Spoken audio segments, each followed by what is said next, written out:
Hello everyone, my name is Muhammad Daniel bin Samsudin. My matrix number is 07 DKA 20F 2043. Our lecturer name is Zulkifli bin Ismail. In this video, we will present about case study 2 Engineering Society. Introduction, water supply, transportation, sewage and solid waste and other infrastructure in the country offer a number of crucial services. One, they make it easier to move people and things around, provide enough clean water for drinking and other uses, supply energy where it's needed, eliminate trash and generally maintain the economy and standard of living. There are public resources whose worth increase as new generation are asked to leave their mark on the heritage. Infrastructure is created to protect environment, promote regional economic growth, create employment, and improve public health and safety. Next is site supervisor. Site supervisor are responsible for managing the activities and responsibilities of a construction team, which is normally made up of subcontractor and constructions employees.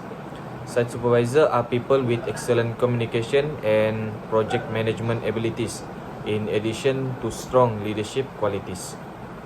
It's crucial for site supervisors to have a thorough awareness of the laws, rules, and procedures that apply to building, construction, and health and safety.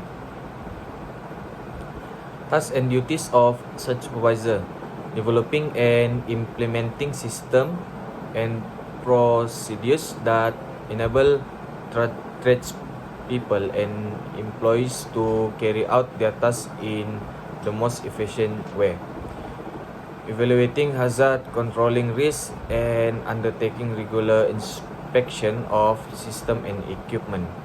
Next is arranging preventative maintenance of machinery as required. Site supervisor also working closely with senior management and stakeholders to ensure a safety and efficient operation of the site. The last one is maintaining accurate records. Next is rebuilding stronger infrastructure act. First, the Emergency Relief ER program of the Federal Highway Administration (FHWA) provides State's Department of Transportation with federal financing for the repair and reconstructions of highway, roads, and bridges that have been destroyed by natural disasters such as severe storm, flood, or hurricane. Next is to reduce the danger of damage from future emergency situation. Infrastructure resilience may be improved using ER funding. The last one is integrating resilience enhancement into disaster relief project has grown more crucial for government that have used ER financing, especially after enduring years of recurring destruction and rebuilding with limited resource. That's all from me. My name is Ilham bin Abdullah. My matrix number 07DKA 20F 2009. So now we discuss about creative or innovative skills in solving civil engineering challenge or issue. So the first issue is there was no question that Hurricane Harvey effect will be catastrophic and widespread before it made landfall on August 25. According to early estimate, the hurricane cost more than $119 billion in damage, making it most expensive storm in American history. The amount of rain that Hurricane Harvey deposited on the Houston region has been referred to as unprecedented, making engineering and floodplain planning standard appear antiquated at best and reckless at worst. So now we go to the strong foundation, proactive maintenance first. The American Society for Civil Engineering Infrastructure report gave the United States infrastructure a D+ grade in 2017.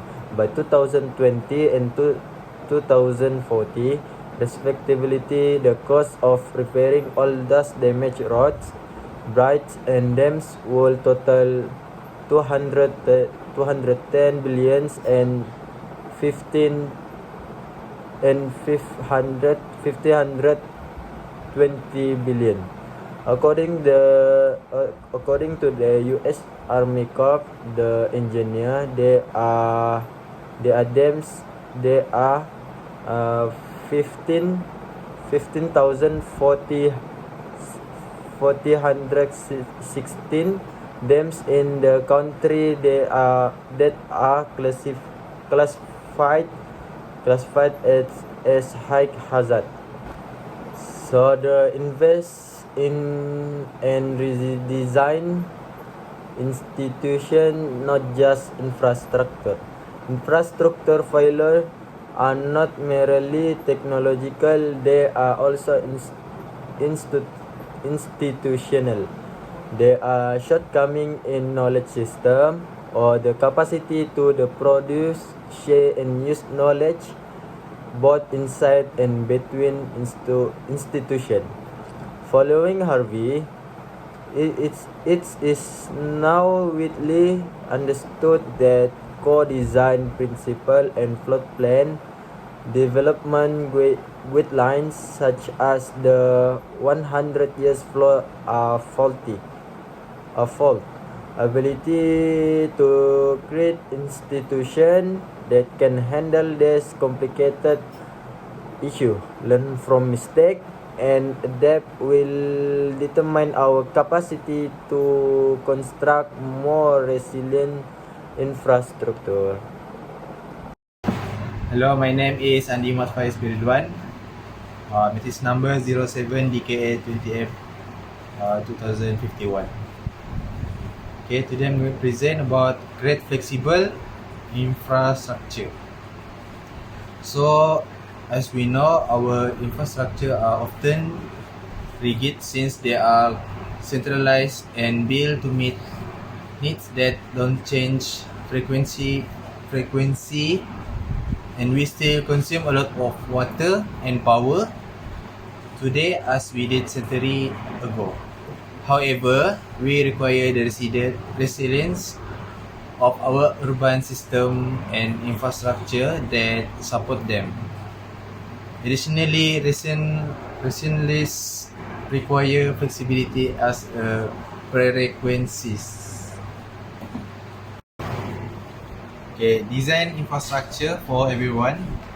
As we saw in the 1995 Chicago heatwave, Hurricane Katrina, and now Hurricane Harvey, major disaster almost inevitably bring to light structural social inequalities in our communities.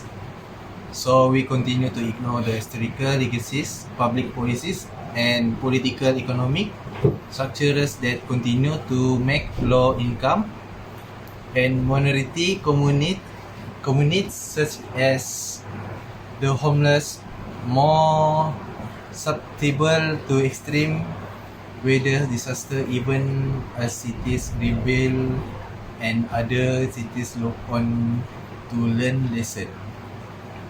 So infrastructure need to be created with the most vulnerable user in mind if this to change. Next, communities must demand that infrastructure service be developed for everyone, and policymakers and planners must involve a variety of communities in the process. In conclusion, based on this case study, However, there is no guarantee that the investment made in the past will result in competitiveness today or tomorrow. Our communities are already under threat from an unpredictable and harsh climate, whether it to be through making our water energy system less reliable or by increasing inequalities in our transportation system. Rapid digitization has exposed a nation without fair broadband or a true data security strategy. Many municipalities face financial constraints that will result in even greater repair backlog. Additionally, our employers and executive capacity to handle this issue has been hampered by the absence of an infrastructure talent pipeline.